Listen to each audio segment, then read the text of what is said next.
सबकी लाडली कही जाने वाली लता दी जब इस जहां को छोड़ के गई थी तो वह किसी व्यक्ति, धर्म या देश विशेष को नहीं बल्कि पूरे जहां को रुला गई थी। हर किसी की आंखें नम थी, हर कोई गमज़दा था। ऐसे में आज के डेट में हमारे पास उनकी यादों के धरोहर के सिवा और क्या बचता ही क्या है। उन्हीं की यादों का किस्सा आज मैं आपके साथ लेकर के आई हूँ। भारत के बहुत ही मशहूर कवि और गीतकार प्रदीप की लिखी हुई गाने ऐ मेरे वतन के लोगों, जिसे लता दी ने जब अपनी आवाज़ में गाया, अपनी आवाज़ दी थी, उनकी आवाज़ की तासीर से सार्वजनिक मंच पर बैठे हुए भारत के प्रथम प्रधानमंत्री जवाहरलाल नेहरू की आंखें छलक गई थी। उनके एहसास, उनके दर्द आंखों से बह निकले थे। अपने आवाज़ की तासीर से लोगों को रुला देने वाली, लोगों के एहसास को जगा देने वाली लता दी की आवाज़ें अब इंसानी दुनिया में सुनने को फिर से नहीं मिलेगा।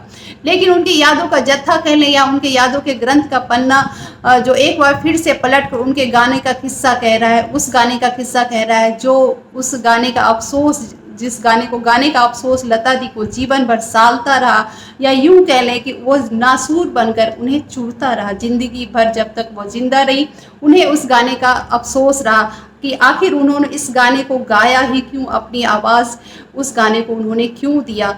यह दर्द वह अपने साथ जो है वह लेकर के इस दुनिया से चली गई, लेकिन वह दर्द उन्हें जीवन भर रहा। क्या है उसके पीछे की कहानी, कौन है वो गाना, जिसका गाना किसका गाना है और क्यों उन्होंने गाया और गाने के बाद उन्हें क्यों अफसोस रहा, इस तरह की पूरी जानकारी मैं आपके साथ शेयर करूंगी। और आपसे उम्मीद करूंगी, रिक्वेस्ट करूंगी कि आप मेरे इस वीडियो के लास्ट तक बने रहिएगा और मुझे सपोर्ट करने के लिए, क्योंकि मैं एक बिगनर हूँ और अभी से यूट्यूब की दुनिया में आई हूँ, तो आप सभी का साथ चाहती हूँ और आप सभी का प्यार मिलता रहेगा तो मैं आपसे रूबरू होती रहूँगी।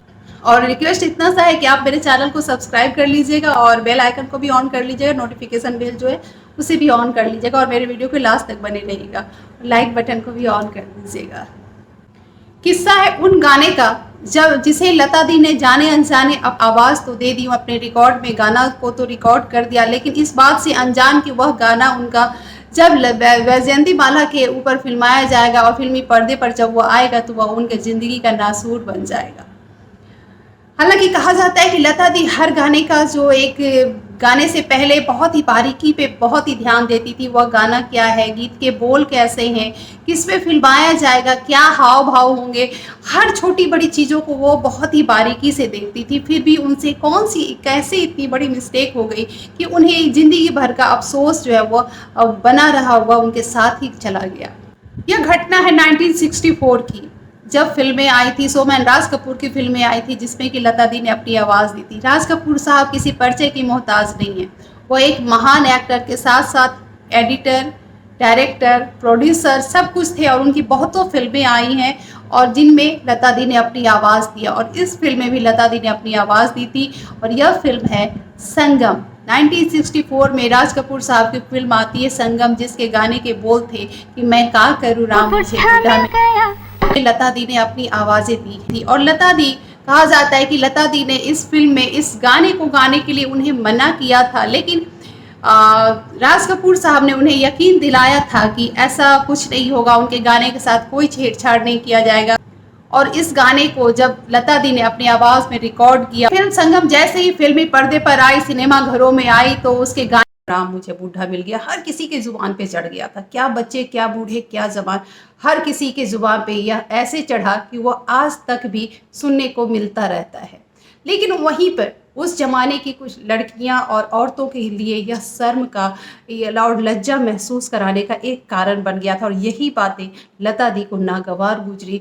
उन्हें बहुत बड़ा धक्का लगा कि उनके गाने को फिल्मी पर्दों पर इस तरह से फिल्माया जाएगा, इस तरह से हाव भाव उसके दिखाए जाएंगे, इसका अंदाज़ा लता दी को बिल्कुल भी नहीं था। जब लता दी ने इस गाने का फिल्मांकन देखा तो उनके मुंह से बस इतना ही निकल सका था, उफ गजब हो गया, यह मैंने क्या कर डाला। अपने गाने पर ही ऐसा इतनी बड़ी प्रतिक्रिया से अंदाजा लगाया जा सकता है कि लता दी को अपने इस गाने को गाने का कितना बड़ा अफसोस, और उन्हें यह अफसोस जीवन भर एक सूल की तरह चुभता रहा, नासूर की तरह उन्हें चुभता रहा, उनके जीवन में लगे हुए सबसे बड़े धक्के का एहसास दिला रहा था। उन्हें अफसोस था उस गाने को गाने का, लेकिन बात उनके हाथों से निकल चुकी थी, लगाम हाथ से छूट चुका था, कमान से जो है वो तीर निकल चुकी थी। अब लाख कोशिशों के बावजूद भी उस गाने को डब्बे में, बक्से में बंद करना मुमकिन नहीं था, क्योंकि पिक्चर जो है वो रिलीज हो चुकी थी फिल्मी पर्दे पर, सिनेमा घरों में जो वो आ चुकी थी, और उन्हें बक्से में बंद करना अब संभव नहीं था। और इस बात का अफसोस लता दी को जीवन भर तकलीफ देता रहा, नासूर बन के उन्हें चुभता रहा, और वह दर्द और वह तकलीफ और वह अफसोस लेकर के वह इस जहां से वह चली गई।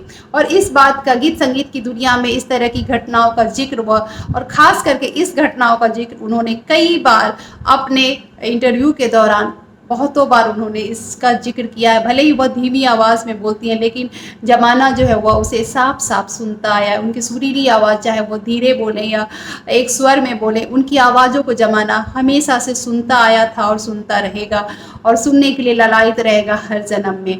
तो उनकी यादों के अनछुए यादों के पिटारों में आज के लिए बस इतना ही, और उम्मीद करूंगी कि आज का वीडियो आप एंजॉय करेंगे और एक नई इन्फॉर्मेशन के साथ आप हैप्पी होंगे और खुश रहेंगे। तो आप यूं ही हैप्पी रहिए, खुश रहिए, मुस्कुराते रहिएगा, और अपना प्यार और अपना साथ हमें भी देते रहिएगा। हमारे वीडियो को लाइक कर दीजिएगा, और अगर आपने सब्सक्राइब नहीं किया तो प्लीज़ कर लीजिएगा, प्लीज़ सपोर्ट मी। तो मैं नेक्स्ट वीडियो में फिर से मिलूंगी, तब तक के लिए आप अपना और अपनों का भी ख्याल रखिए।